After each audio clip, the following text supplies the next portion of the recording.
Welcome to the Abroad in America podcast, the only financial podcast designed specifically for expats living in America, where you go behind the scenes with financial planner, author, and speaker Jimmy Miller to learn how to make your time in America as financially rewarding as possible. And now, here's your host, Jimmy Miller.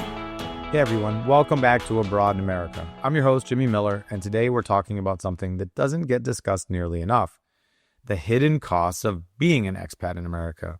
Because when people think about moving to the U.S., they usually think about opportunity, higher salaries, career growth, new experiences, and all of that is true.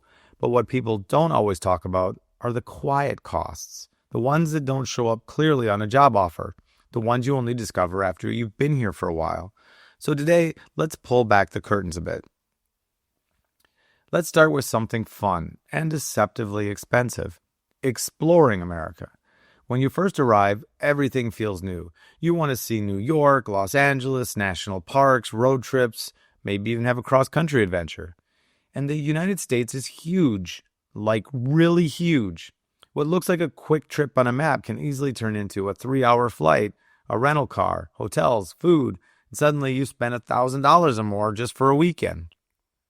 Unlike many countries where travel is compact and relatively affordable, exploring the U.S. often requires serious time and money. And here's the thing: you want to explore. That's part of the experience of being here. But over time, those trips add up, quietly, consistently. Now, let's talk about something less fun, but incredibly important: Social Security and Medicare taxes.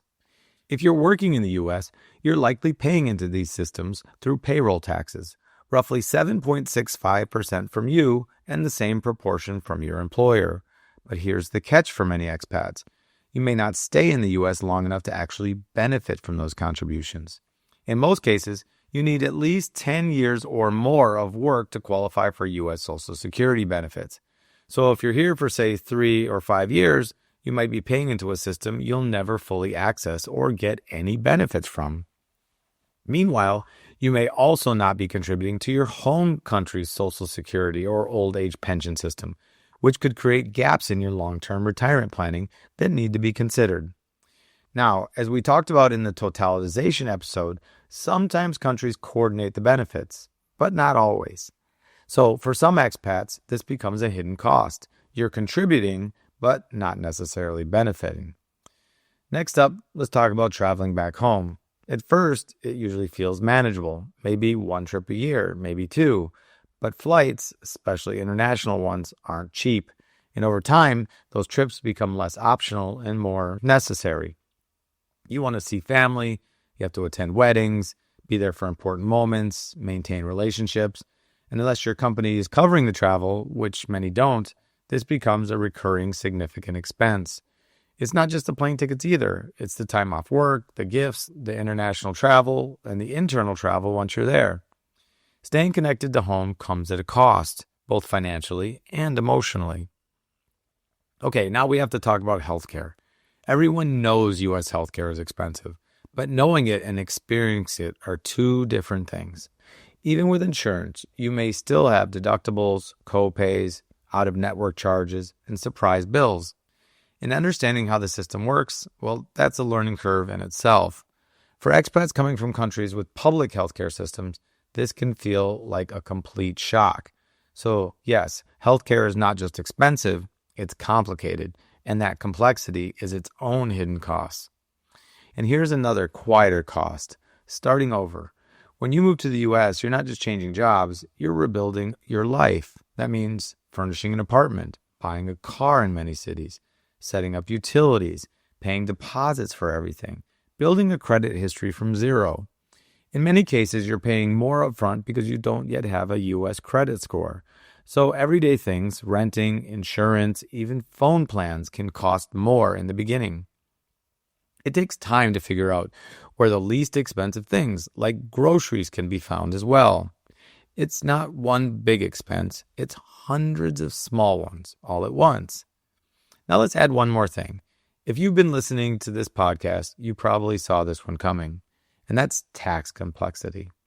As an expat in the U.S., you probably need to file U.S. taxes, report your foreign accounts on the FBAR, deal with the PFIC rules, and coordinate with your home country's tax system.